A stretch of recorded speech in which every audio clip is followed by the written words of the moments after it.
Il ne faut pas nécessairement rouler beaucoup trop vite pour subir les conséquences néfastes d'une vitesse inappropriée. De simples petites variations de la vitesse peuvent déjà faire la différence entre la survenance ou non d'un accident et quand il se produit sur sa gravité. C'est justement le message que souhaite faire passer l'Agence wallonne pour la sécurité routière. La vitesse est l'une des principales causes des accidents de la route. Elle est responsable d'un accident mortel sur 3. En Wallonie, chaque année, environ 100 personnes perdent la vie dans des accidents dus à la vitesse. Et en plus d'être à l'origine d'un nombre important d'accidents, la vitesse est également un facteur aggravant, puisque plus on roule vite, plus la vitesse d'impact sera importante et plus les conséquences des accidents seront graves. L'objectif de la nouvelle campagne de la WSR est de rappeler que rouler un tout petit peu plus vite que la limite a d'importantes conséquences en cas d'accident. Rouler trop vite, c'est le slogan qui sera présent le long des routes pendant tout le mois d'avril. La campagne sera également visible via des affiches dans les toilettes de cinéma, bars, restaurants, discothèques. Il y aura également un spot radio humoristique qui sera diffusé sur les ondes de plusieurs radios.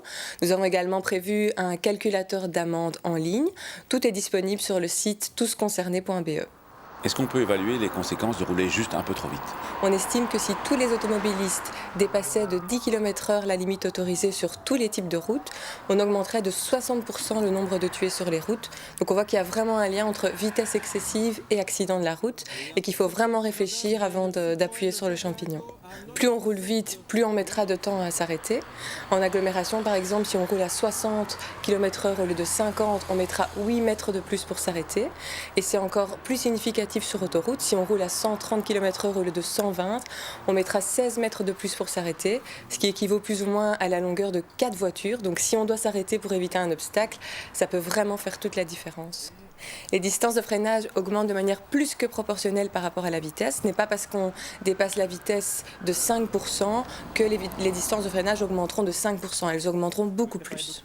Alors, la vitesse excessive a d'autres effets dangereux. Par exemple, plus on roule vite, plus notre champ de vision se rétrécit et moins on est susceptible d'apercevoir des éléments de circulation ou d'autres usagers qui sont présents sur la route. Plus de stress aussi ? Oui, plus de stress et il faut aussi préciser que rouler vite ne permet pas au final de gagner grand-chose puisque si on roule à 130 km/h au lieu de 120 sur un trajet de 60 km, on gagnera à peine 2 minutes, donc ça ne vaut pas la peine. Alors, les véhicules qui roulent vite sont plus difficilement perceptibles. À une distance éloignée, on a du mal à évaluer la vitesse des véhicules qui arrivent et donc ça risque de provoquer davantage d'accidents. S'attaquer à la vitesse excessive ou inadaptée, c'est quelque chose qui ne fait pas plaisir à une partie des conducteurs, alors que pour d'autres usagers, on n'en fera jamais assez à ce point de vue. Quoi qu'en pensent cependant ceux qui n'aiment pas entendre parler de la vitesse, c'est un facteur qui reste trop souvent présent dans les accidents pour qu'on le néglige. À la question de la semaine dernière, il fallait répondre qu'il ne faut pas clignoter pour entrer dans un rond-point. A gagné cette semaine un sac de voyage d'Avitz. La question, à partir de ce panneau, la vitesse maximale autorisée est de 30, 50 ou 70 km/h. Soit vous téléphonez au 0905 56 493, soit vous envoyez un SMS au 6020 en tapant contact 1, 2 ou 3 et vos coordonnées complètes. Quelle est la vitesse maximale autorisée dans une zone 30 aux abords d'une école, le soir ou le week-end ? Si la signalisation de la zone 30 reste visible en dehors des heures d'école, cela veut dire que la zone 30 est d'application aussi à ces moments-là.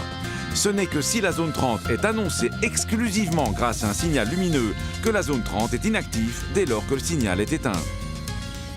À la semaine prochaine et d'ici là, bonne route!